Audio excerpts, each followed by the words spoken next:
się Justyna i robię tu jako przewodnik.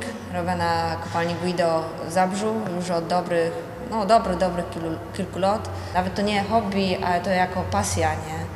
Trzeba to robić i trzeba pokazywać to, co mamy tutaj na Śląsku jest najważniejsze, czyli to, z czego się ta kultura nasza wzięła. Mój opa robił na dole. I tak czasami się dzisiaj myślę, że dla niego ta jego grupa to była taką wielką miłość. Tak może czasami dla nich ta grupa jest taką miłością większą niż ich baba, niż ich rodzina. Dużo o tej grupie rozprawiał, o jakimś tam skarbniku.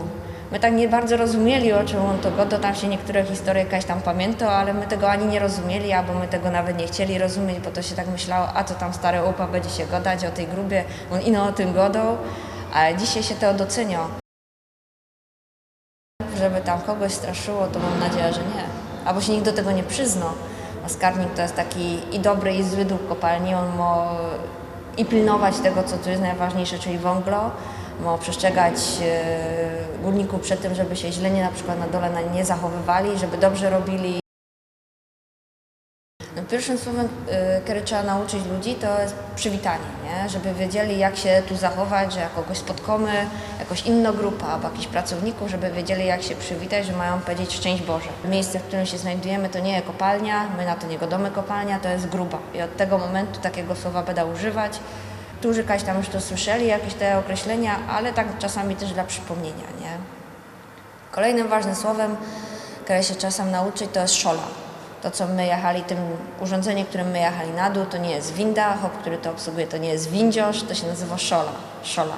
A hop to po prostu sygnalista, nie? Dalej uczymy też tego, co się wokół nas znajduje.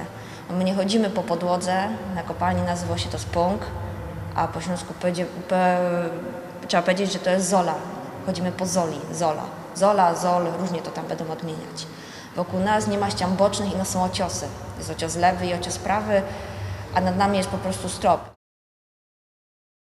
Wszystko ma być na richtig, na już. Wszystko jest bardzo ważne, że ma być bardzo dobrze zrobione, ale też mają marzenia. Też chcą coś zrobić więcej w życiu, nie? Ale wszystko ma być na richtig. I u mnie też tak jest, że wszystko ma być takie na już, wszystko do porządku zrobione, nie? Chyba spokój. Dzisiaj chyba już spokój. Ale taki spokój, w sensie taka spokojnogowa, nie? Że się robi... uciecha dowo to, że się robi to, co się chce. Że robię to, co mi sprawia przyjemność, to, co daje satysfakcja. Pamiętam taką sytuację, niedawno miała grupa bajki jakaś z Ornuntowic, jakaś tam z tych okolic i